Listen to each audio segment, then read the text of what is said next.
Welcome to a groundbreaking new episode of the Digital Dentistry Decoded podcast. I'm your host, Dr. Ahmad Al-Hassiny from the Institute of Digital Dentistry. Innovations in dental 3D printing are happening faster than ever before. From surgical guides to night guards and beyond, it's already making huge waves across our industry. The big question is 3D printing poised to truly disrupt traditional dental ceramics and workflows as we know them? Will same-day dentistry become the new normal? To explore the future of 3D printing in dentistry, I'm thrilled to be joined by Amir Mansouri, co-founder and CEO of the pioneering company SprintRay. SprintRay is trailblazing the way in dental 3D printing, and Amir will provide unique insights into the imminent rise of this technology across dentistry. We'll discuss how material innovations and complete digital workflows will unlock same-day dentistry and a new era of chairside 3D printing. So get ready for a forward-looking discussion on why 3D printing has the power to transform traditional dental lab processes. How will this impact restoration aesthetics, practice workflows, and more? What cutting-edge innovations is SprintRay working on next? Together, we'll decode the digital future of dentistry, powered by 3D printing.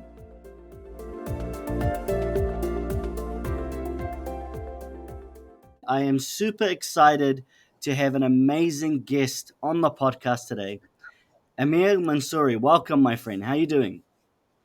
Thank you, Dr. Al-Hassiny. It's my pleasure to join your podcast. Always pleasure to meet you, and thank you for having me on the show. It is our pleasure. Now, why I'm so excited is for those of you who don't know or maybe haven't heard that name before, you really should have. So Amir is the CEO of SprintRay, and that's definitely a name many of you would have heard about. So Amir, SprintRay, 3D printing, pretty much the biggest hype topics in dentistry. And before we jump into that and really dive deep into 3D printing and what you think about the industry and the changes, please give us a bit of background. How did this all start? What's your background before SprintRay? When did you start SprintRay? Please, we'd love to learn more about you. Absolutely. And our story really began in 2016 when I was still doing my PhD in 3D printing, and I met my co-founders at the University of Southern California here in Los Angeles. We were 3D printing experts, and we saw a really good niche to bring high resolution 3D printing market to more commercialization. At the time, we had 3D printers, but they were low resolutions, and FDM was back then, the filament printers were very popular, but resin printing wasn't popular at all. So we just launched a campaign to sell high resolution 3D printers, and we had no idea about dentistry at all. I mean, the only interaction I had with dentists was just going to dentists. No one in my family was a dentist. So 15, 16, we did our campaign, very successful. But the change in dentistry happened after a big dental lab in our pretty much backyard called Glidewell bought one of our early units. They tested the system and they told us that the system is accurate for dentistry. And they were after the same thing. They were after a tabletop high resolution 3D printer. And that was our essentially opening to the dental market. And that's how we entered the dental market. I was just going to say, that's quite an incredible history, man. 2016. 2015, 16, yes. Kickstarter campaign was 15. 16 is when we delivered, and we shipped the Global units in 2016. They were fascinated with the resolution, and back then, we were just talking about printing models on removable die. That was the only application that was available back then. And surgical guides still wasn't a thing. It was becoming a thing. And no one was talking about dental 3D printing. And we saw a niche. We saw that no one is focused in this segment of the market. Everyone is creating generic printers and wanted to kind of force it into dentistry. We said, let us be the pure dental player here. Let us be the one that focus in only and only one industry. And that's our story.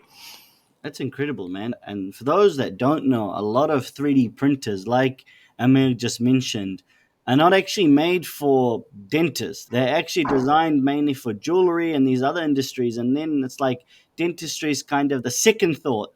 And a lot of these players, however, are completely pivoting to dentistry because they see how lucrative and big of a market it is. And it's quite amazing that SprintRay always had dentistry in mind. So you went from Glidewell and those units. How did you come up with SprintRay? I mean, I have to say, and I'll say it live, I love the marketing, man. You guys, out of all the 3D printing companies, you guys really smash marketing it out of the ballpark. The name is good. Usain Bolt is good. Everything is just good. I mean, how did you guys get into dental hard like you do now? We had a hard look at the market. You got to be honest, especially early on when you don't have a lot of resources. The company was barely 20 people. This is 2015, 16. We saw that by focusing in dentistry, we might have a shot. And it really resonated with a lot of early dentists that we work with to have a pure play focus in dentistry. The dental lab industry at the time was very crowded. Still, again, this is 2015, 16. Many players were focusing in dental labs and printing models for the most part. We saw chairside empty. Yeah. And I think competition back then, we had very solid, strong competition, left us alone. They didn't think that 3D printing belonged to the chair side and pretty much let us do our own thing.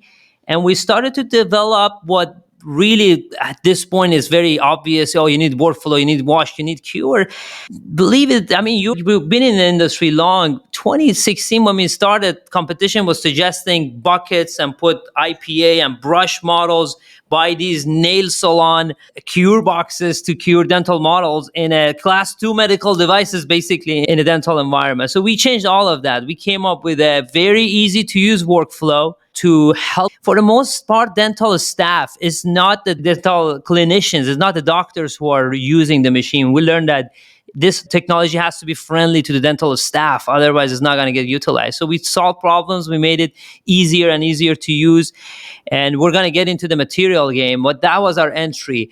And in terms of, you said you had a comment about competition. Pretty much it's still to this point, every other player is either doing dentistry as a side gig or 3D printing as a side gig. So you're basically dealing with giant dental companies who wants the piece of 3D printing market, who are getting into this industry and trying to essentially, because of the brand and the whole presence, get a piece of the market. Or you see traditional 3D printing company, oh, we can play in dentistry, so let us market some dentist stuff and pictures and be relevant. And that's how we differentiate. We're focused. And I tip my hat off to you and the team genuinely, because I really think that your focus on dentistry has to be an element why you've been so successful. SprintRay now is one of the leading companies in 3D printing chairside, if not the leading. I know it is in the States, chairside, by far.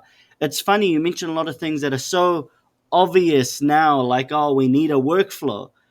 But it's like that insight from the start. We're talking about 2015, 16. I mean, who was even talking about 3D printing back then like we are now?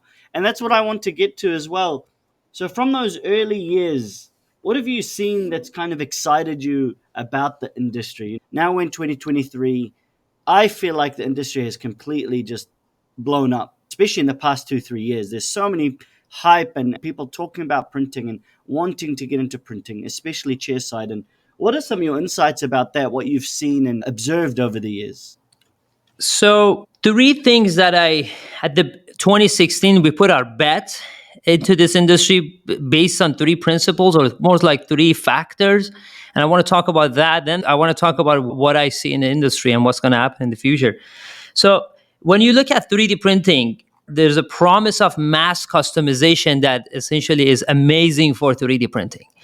Then at the same talk, you look at dental industry. Probably dental industry is the only industry that has this much of mass customization going on. Every other industry you look at the clothes I'm wearing, your sunglasses or your glasses here, your scrubs. These are mass produced, batch produced. They're not customized to you. But the word customization is synonymous with dentistry. And pretty much you don't see any other industry that customize everything in masses. Every patient is different and everyone needs teeth. So that was first promise of 3D printing, and dentistry was a perfect application for it.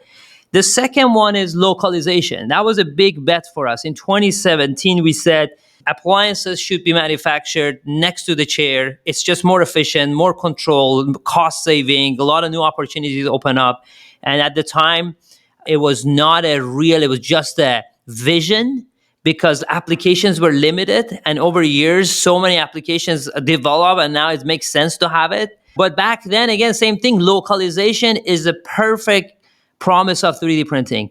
You're going to have many of small devices. You're going to put it wherever you need them. And that's why industry is perfect for dentistry. And over years, the shift in our strategy, and I'm sharing it very openly, and I think it's happening everywhere. At the beginning, we were very focused in doing things 2 minutes faster, making the hardware like that, making the resolution more and more. The 2018-19 was a kind of megapixel wars. I'm 55 micron, you're 45 micron. My big resin plate, the build platform is this much, yours is that much. The whole thing shifted right now, and this is where we spend a lot of R&D budget, is making automated decisions for doctors. You've worked with our cloud, things that are automated, things that are decided. Artificial intelligence very overused. I try not to use AI word. It's overhype, overused. But the whole automation, helping with decision making so it become more staff friendly. And the second part of it is chemistry for dentistry. That's what we call. The player with better resins will win. Pretty much most of the devices right now are as good and as fast. It doesn't matter if you do 5 minutes things faster or slower. It's really about how good of a material and chemistry you have right now. And that's a big focus for SprintRay. We have put a tremendous amount of R&D on material science. We had to become a material company, and that was a little odd for us as, again, mechanical engineers. Material is a very tough game, but we turned into a material company, material chemistry company to be able to win in the 3D printing market. You have said so many insights in that last 2, 3 minutes, and I have to agree. I mean, this will be so valuable to anyone listening. And, just reiterating some of these points that you made, and I totally agree. It's all about workflow and materials. I mean, most printers can print a model now accurately. And right now, it's like what you mentioned in that, especially in the chairside game. I think the lab game is a little bit different, but especially in the chairside game, it's like you rightfully said, dentists are not the ones that are often running these equipment. It's usually your DA, practice manager, someone else. And to get the workflow and automation right, so it's easy to delegate, that's really what's separating a lot of companies. And software separating companies, in my opinion, I use 8 different printers. And one thing I have noticed about the SprintRay is that the software just, it kills, man. It's really amazing what you guys have achieved. And the fact that you're moving everything to the cloud is even better. On the topic of workflow, so what are some of the exciting things that's the focus right now? The cloud software, is that where you see the future of all these software going? Yes, short answer is yes. It was a big undertaking for us to switch from our desktop solution to cloud. And we still see a lot of resistance from our customers. If they're listening, I'm sorry. I know you like the desktop better, but the future has to be in the browser just because there's so much things could be done. And it's just better for your staff. You don't have to worry about that update and upgrade and all the stuff that your staff has to do. And then it opens a lot of door for API integration with partners. We did API integration with 3Shape, enable our customers to do crown 3D printing much easier. These opportunities are much easier to manage and handle on the cloud, and we're heavily focused on that. Honestly, it's another thing that you just see the company doing so right. I mean, not just the cloud, which is like you wonder why no other company has done it yet properly like you guys, but also it's the little things. Like we know that the biggest barrier for dentists getting into any form of manufacturing in house is CAD. Dentists do not want to be a technician. There's a few really outspoken KOLs around the world, maybe me is one of them, and we show this CAD stuff and designing, but the majority of people don't want to design. They just don't want to learn Exocad. And that's the other thing that I find quite cool in that your software, you have a design service in the software. You're using AI, even though it's in its infancy. I don't think it's quite there Right. yet, but at least the conversation is happening where you're almost offering a one stop shop to a dentist. They can buy the printer, they have the entire workflow. They have the scanner, and then through your own software as a printing company, you're offering CAD. I mean, I think that's genius. And do you have plans to develop that further? It was 2020 during COVID, we kicked off that project that let us help our clinicians and our customers to design. We saw that designing, as you said, only maybe 5% of the doctors will go through it, but majority want to delegate and they don't want to go through that. We started with Night Guard back then, and Night Guard was the first ever design we added. Quite frankly, I never intended to go beyond Night Guard because I was getting into the realm of clinical expertise and we were machine maker, we were engineers. But then comfortably later, we just brought a lot of experts on the team to help us to get into that. Right now, we design more than probably 15,000 cases a month for our customers. And these are just coming from, majority of it right now is US and Europe. But this is how we are helping our clinicians to be able to delegate to their staff. They don't have to think about it. They just send it and then 3D printing. I totally agree. Yeah. I mean, it's all about delegation and workflow and giving doctors the path of least resistance. I mean, a lot of the time, there's a lot of amazing printing companies out there, but a lot of the pit holes I find is software and workflow. Either they don't have the entire workflow, or it's almost like a patchwork of different equipment trying to talk to each other. And when I look at SprintRay, what I really feel, it's almost like the CEREC of 3D printing. Kind of how CEREC has really dominated the chairside milling game. I feel like you guys are doing the same thing for 3D printing. You're offering a slick workflow, a slick set of equipment. It looks good. So I guess before we jump into materials, which is the most exciting thing about 3D printing, like you said, I mean, it's a material game now. Before we jump into that, is there any exciting things that the company's working on, hardware or software wise, or? So we're all, again, I'm an engineer, I'm a Yes. PhD, and I'm running the company like an engineer. A lot of focus and attention we're putting on R&D. Pretty much 40% of our staff are engineers.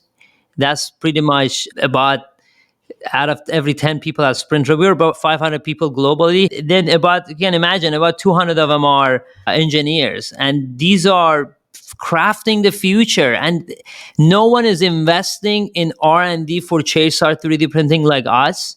No one is investing in the community, investing in the community of dentistry, investing in pushing this technology forward. No other company is spending the way we spend to just make better materials, better software. And to share very high level, three things are always our focus. And we believe that anytime these are evergreen.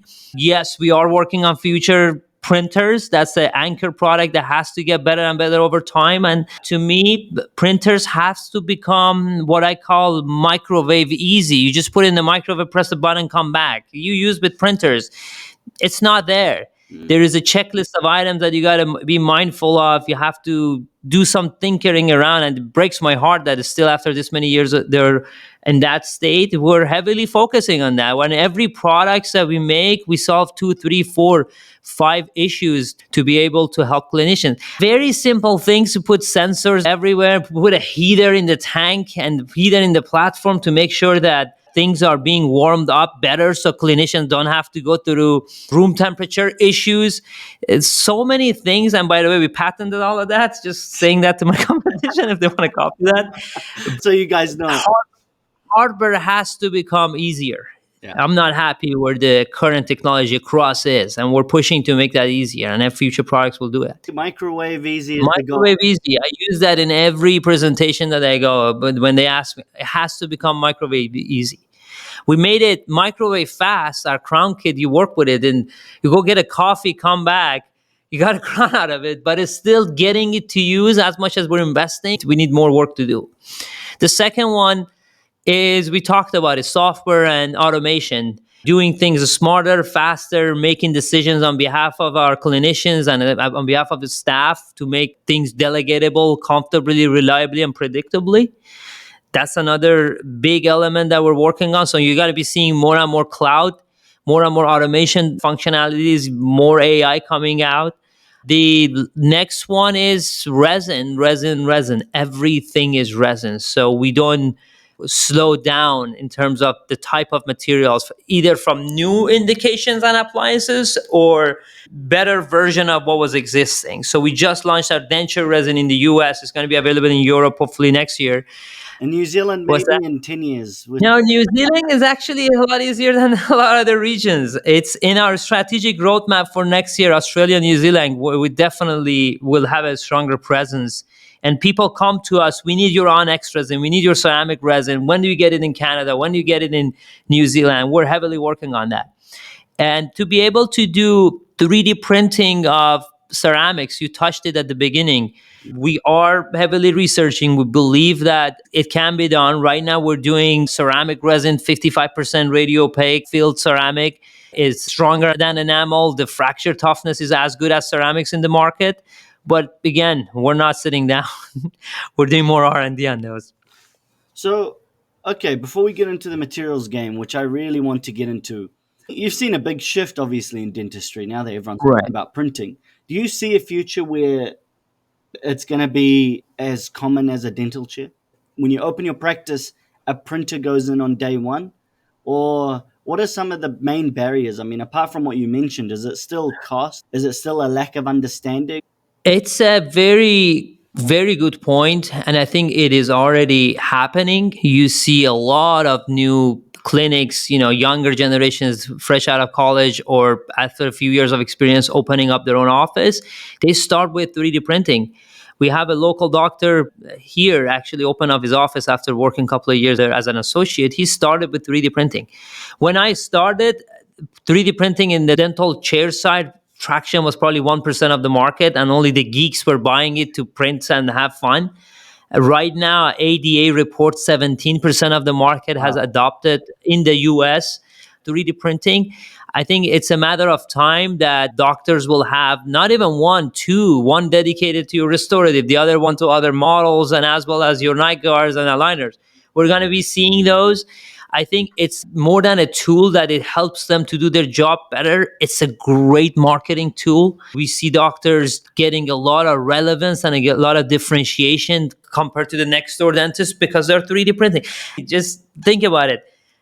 This is sci-fi. We're printing a full body part in 30 minutes. This is absolutely incredible. And what can be done in technology? Is it 3 years to 5 years? I like it to be 3 years, not 5 years, but we should see 50% of the market within 3 to 5 years have 3D printers. Incredible. That is incredible to think. And I totally agree. It's crazy how much it's evolved is crazy and what it's become. I mean, a lot of these digital dentists like myself, like you, have been in the industry. We're kind of numb to all of this. Because you go to Right. the Congress, you go to the expo, all your colleagues are talking about digital scanners, 3D printers. But when you actually get someone from the street or your patient and you explain to them what is happening here, like 3D scanners and color scanners and printing. Like you say, it's sci-fi. It's absolutely incredible. And it's totally a great differentiating point, especially as dentistry is not getting any less competitive, that's for sure. 100%. You mentioned we do a lot of marketing. I don't see it like that. We're educating the market. Mm. Doctors don't know what opportunities is awaiting for them. Then they don't know how much more business they get because of this technology, how much it is better for standard of care for their patients, quality of care that they're receiving. And we're spending a lot of disproportionate amount of investments to educate the market. That's how we see it. And it's been amazing. I get text messages from doctor friends that your technology has been awesome. I've been able to incorporate this and that. We see how I visited another local doctor that, hey, listen, I already paid off with my night guards. Just printing night guards, this whole thing paid off. And I haven't even started doing my direct restorations. Haven't started doing my inlays yet. Haven't started doing my temps yet. Just with night guard alone, I focused the first 6 months paid off. These are very brings me joy to see that we've been helping and we've been pushing to build this market and it continue to grow. It must be super fulfilling, man. We were talking about it just off record before about, the difference between being a dental businessman, which is, I think, an incredible business, but to actually produce a product that changes the world. That must be super fulfilling, especially hearing that from your customers. It is. It's very rewarding. We had a choice to focus on many other industries. And when we looked at all of them, from jewelry, art, and design, we sold units to Disney, to Lockheed Martin, to a lot of local jewelers here in LA. But none of them resonated the way dentistry did. It resonated with us, with our investors, with our engineers. It really inspired our team that it's making an impact. When you see a full arch treatment being done with our Onyx resin, it makes everyone happy, from the chemist who formulated that resin, from the guy who is shipping it in the warehouse, or the person who is writing the software. It truly inspires. They're spending time on something that is helping someone to deliver better care. So that's what keeps us going. Incredible. And it's almost like watching. I mean, you guys came at the right place at the right time, my friend. Not too late, not too early. It was like the Goldilocks time to enter this market where it's really hyping up now. You mentioned a really interesting statistic about, approximately 50%. It's just an idea. And I have to agree with this idea that definitely printers will be, the majority of practices will have printers within 5 to 10 years, I believe. And it's interesting to think that milling machines chairside never penetrated like this. It's quite curious. They have stagnated. And I think that is really what's so exciting about printing. I think a lot of people overhype printing, but to me, it's going to be the mass adoption purely because of price, I think. I mean, the number one reason in my eyes is that a milling machine starts at like 30, 40 grand, whereas a printer, it's much easier to buy, install, calibrate, much easier to run. You don't need a technician to run it. What are your thoughts about that? Is that part of the reason why we're going to see a huge increase compared to milling?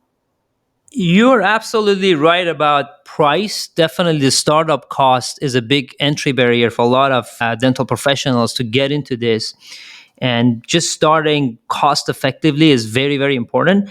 The second item that I always talk about, and probably it's not spoken enough, is the fact that dental 3D printing, in general, 3D printing in dentistry is very versatile. Probably in the past 50 years, you can't name a technology, maybe you could argue iOS, has came to dentistry that covers so many different professions. You can do night guards, you can work with periodontists, you can work with orthodontists, we can work with endodontists. It helps create surgical guide to do implants. People create endo guides with it. People do models to do retainers and aligners. People do dentures. People do partial dentures. People do copy dentures with it. Then we go to the whole restorative ward. Then you do night guards, the whole family of night guards.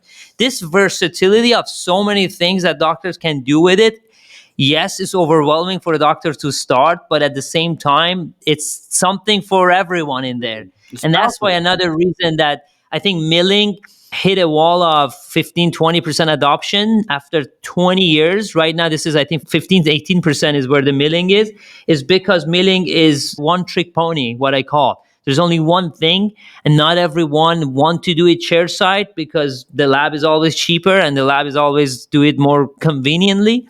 But printing is just let you do more. We're gonna see more adoption in 3D printing. And to me, again, I'm just going to say this. We're not necessarily competing with milling. Yes, we're doing a lot of there is some overlap, but there's always a place for milling. At this current state of technology, milling can do materials that, again, printing can't. We can't do titanium abutment. Just Mm, can't. yeah. This point is not possible. You can't do a full arch titanium bar for a full arch treatment. We're doing zirconia. Right now, zirconia can't be done. So there is a material differentiation that milling has. That's why it's still relevant. And I think there's a perfect segue to the materials chat because it really is, like you say, it's a materials game. I mean, I think fundamentally, a lot of doctors, when they're deciding on a printer, I think the number one question they should ask themselves is, what do I want to print? That's really the Right. number one question. And from there, an extension of that is, what resin do I want to use to print that? For example, if you want to use splints, we all know that Keystone Splint Soft or Keystone Soft is like the gold standard, let's say, and it came on quite well on the market. I know SprintRay releases the Flex Soft for their night guards. And so if your printer only does hard resins for your splints, that's just not going to work for you that well.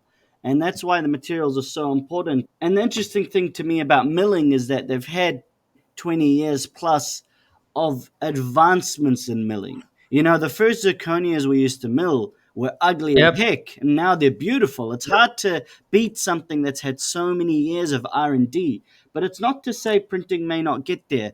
On the printing game, so I think with printing, printing models isn't really that exciting. I think everyone does it. Some model resins are nicer than others.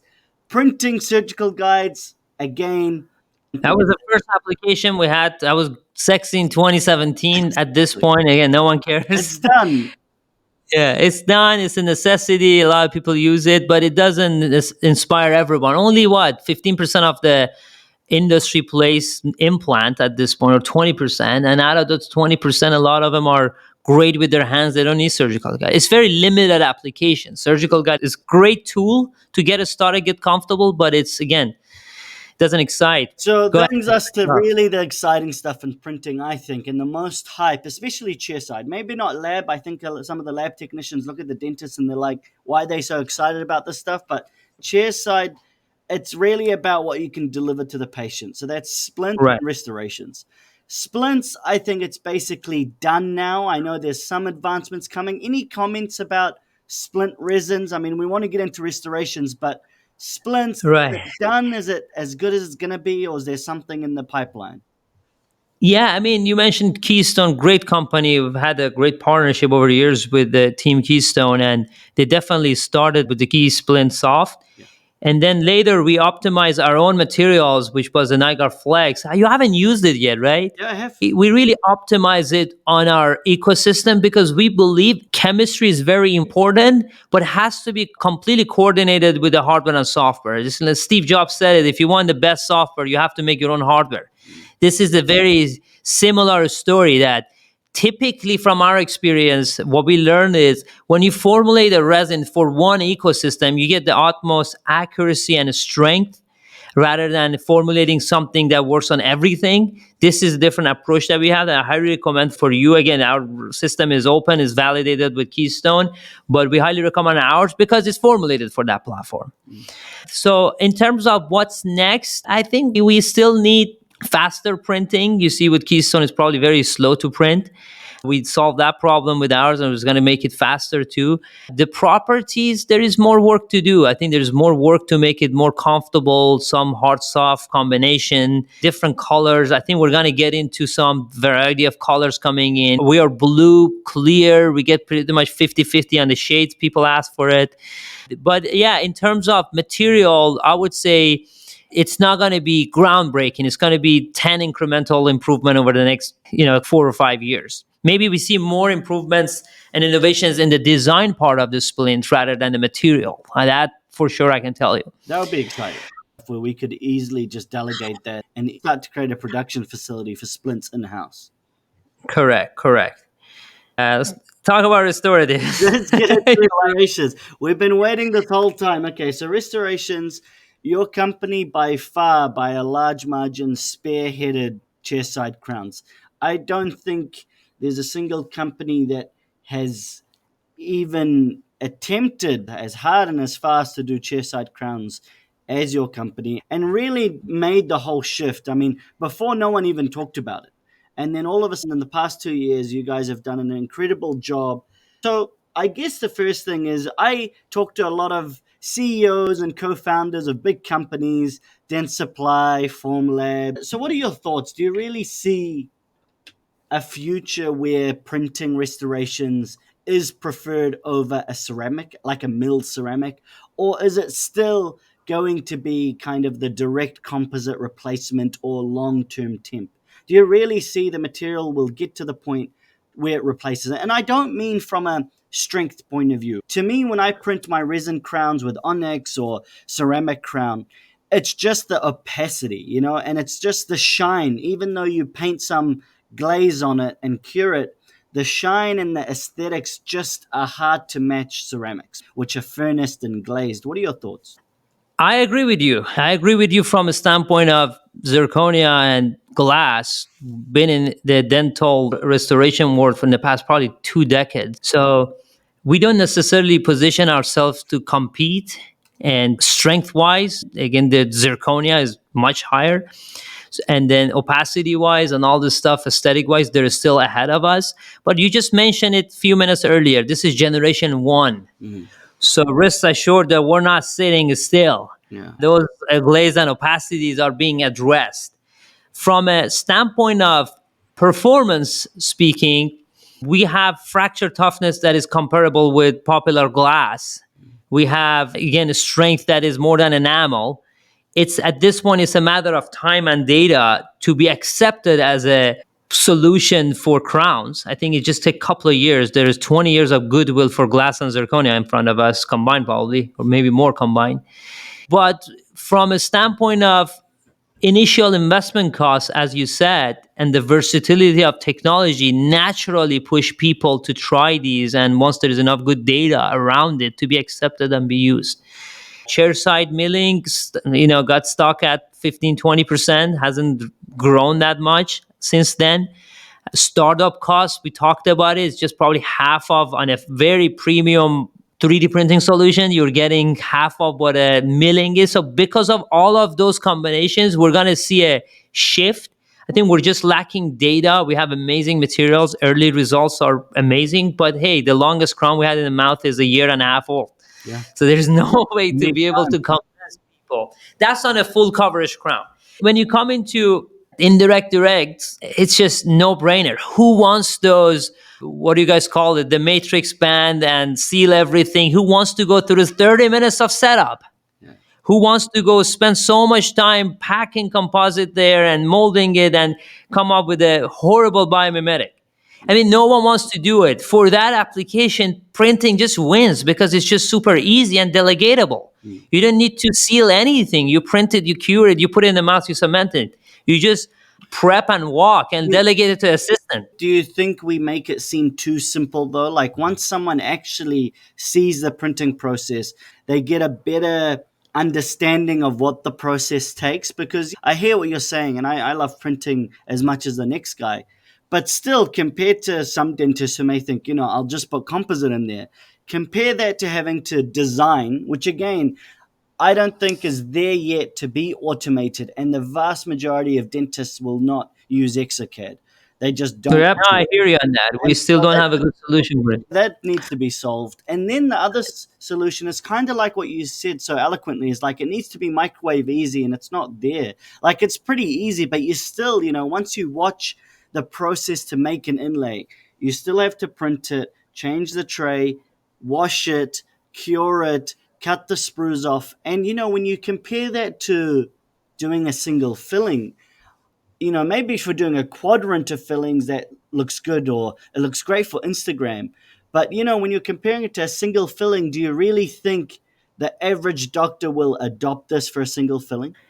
As you said, as the workflow get more streamlined and more people talk about it, how easy it is, and once people, the delegation factor that we talked about, once you become delegatable and the story is told, and we have success stories, enough of them to be convincing you that it's being done. I see a lot of doubts is still here, which again, all valid.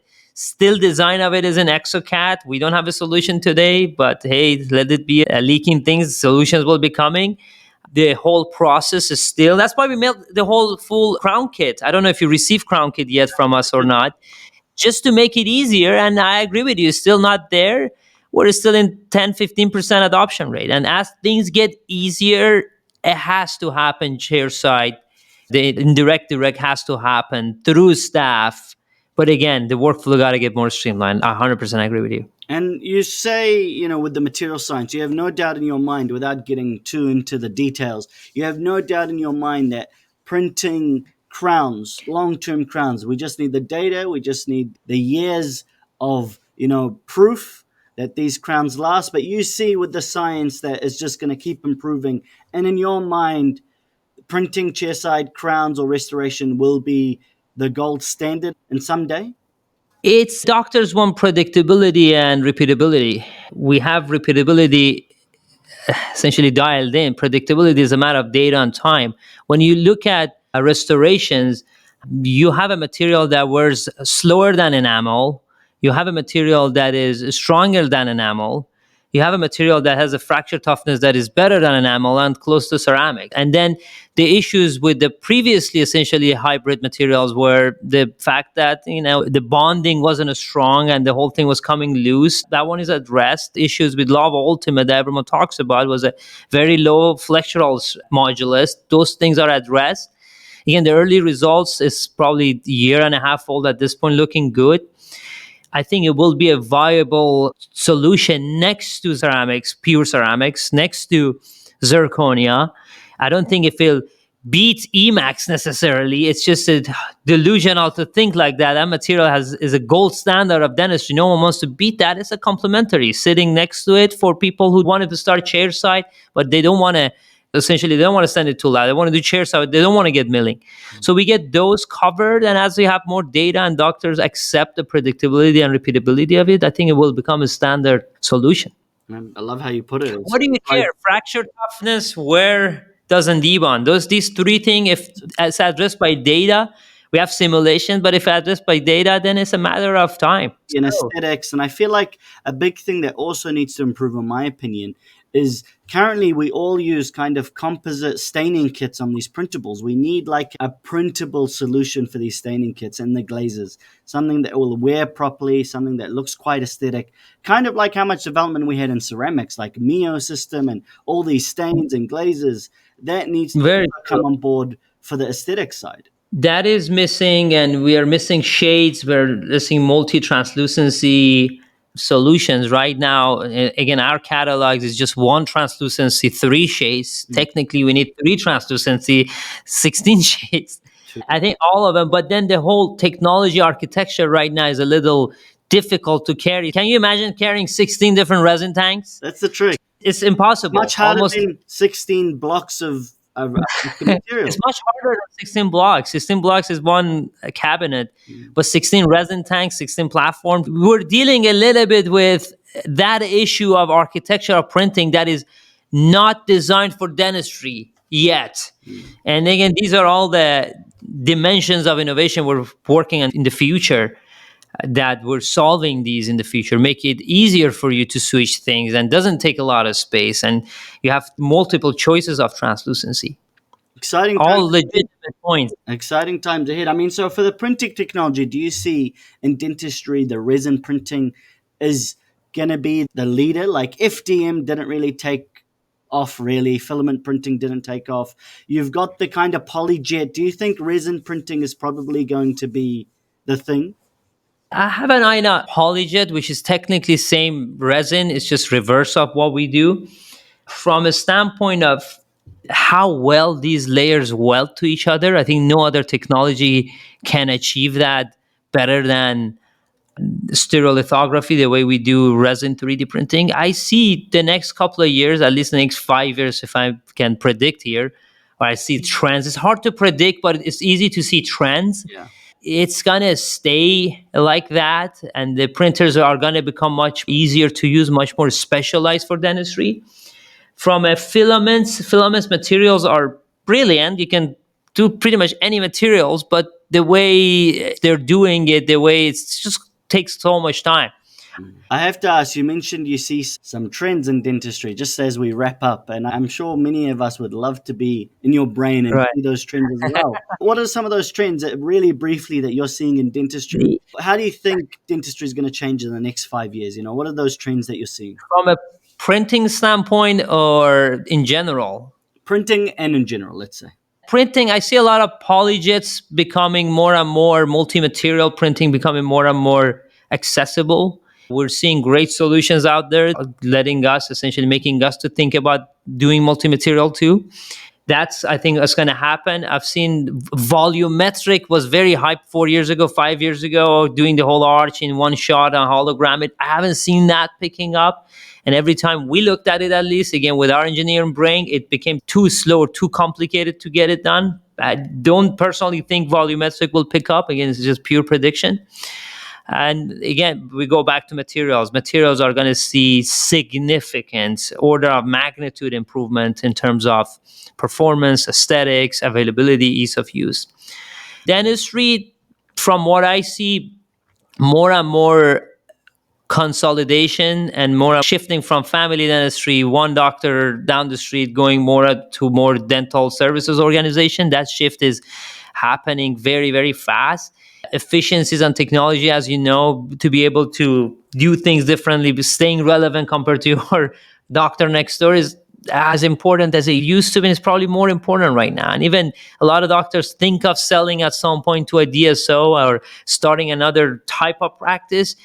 There's a lot of value they get. There's a lot of valuation bump they get because they have technology, because they have integration, because they have the technology implemented, or because they have saving so much money on their EBITDA with 3D printing or milling that they can demand the higher multiples. So we see that. So the more people adopt that and the more doctors incorporate that, is long term is better for their business practice, is business better for the medical practice, and it's great for the community. Those are some amazing insights. Just to wrap up, what's some advice you give? There's a lot of doctors still. You mentioned printing is about 7-10% maybe, and intraoral scanning is under 50% in the industry. What are some of your advice that you could give dentists and dental tech as they look down the barrel of the gun and they're seeing all this digital tech? What's some words of wisdom or insight that you can give them to start adopting and get on board? What's some of the advice you would give these people? Couple of things. The first one is, to me, technology is a great tool that help them do better dentistry, as well as is a great relevance and marketing tool, especially in the Instagram and TikTok age. I was talking to a gentleman in our office yesterday, and he was quoting a dentist who bought a $250,000 robotic arm to do implant dentistry. The Yomi. The Yomi, a great technology, by the way, and I'm fascinated with what that robot can do. And then he said, I made my money in the first 6 months. I don't place much implants because the publicity I got, That's great. I was featured in the interview in the city, in the news, that I'm doing robot dentistry. It is a huge relevance factor to bring more patients to your door. So don't think that dollar and cents of I'm going to save $10 more than my lab. The saving money from lab is not the right thing to focus. Again, labs are amazing. They exist to help the dental professionals. You can never do it cheaper than labs. Impossible. They're amazing, efficient business operators. These technologies help you to become more relevant, help you to get more patients, and adopt technology as much as you can. Well, there you go, guys. You heard it from the man himself. I think some really good words of wisdom there. And so I'd just like to thank you, Amir. I know you're a busy guy. Again, for those of you who may have missed it, he's the co-founder and CEO of SprintRay, one of the most popular, if not the most popular, 3D printing dental companies. I really appreciate your time, Amir. Thanks for jumping on board. And maybe we have a chat in 2 to 3 years again, or maybe even next year. It's moving that fast, and we can compare notes and see what's going on. My pleasure. Absolutely. Let's see how this podcast will age. Let's listen to it 2 years from now and see how much of it will happen, how much of it won't. Yeah. Thank you, Ahmad. Appreciate all the efforts you do for this industry. Thanks so much for jumping on board, and I hope you guys enjoyed the episode. We'll talk again soon. See you later.